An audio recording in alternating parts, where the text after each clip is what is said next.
मेहनती किसान। यह कहानी है एक मेहनती किसान की।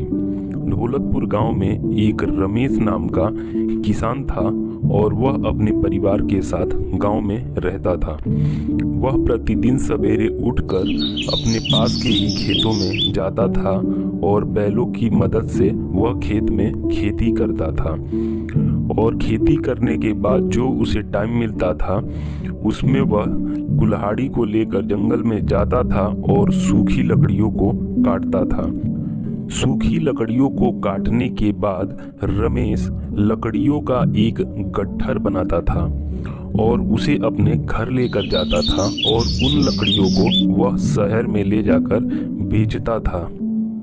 गांव से ही थोड़ी दूर मार्केट में रमेश उन लकड़ियों को अपने सर पर रख कर ले जाता था और मार्केट में उन सूखी लकड़ियों को बेच देता था।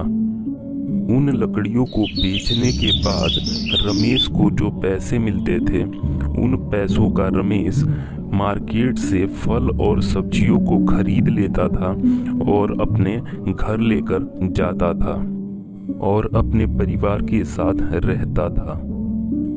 रमेश के परिवार में एक गाय थी जिसका नाम कपिला था। वह बहुत ही सीधी सादी थी। वह अपने आप जंगलों में जाती थी और घास चरने के बाद शाम को घर वापस आ जाती थी। उसके बाद अगले दिन रमेश जब जंगल में जाता था तो कपिला को अपने साथ जंगल में लेकर जाता था।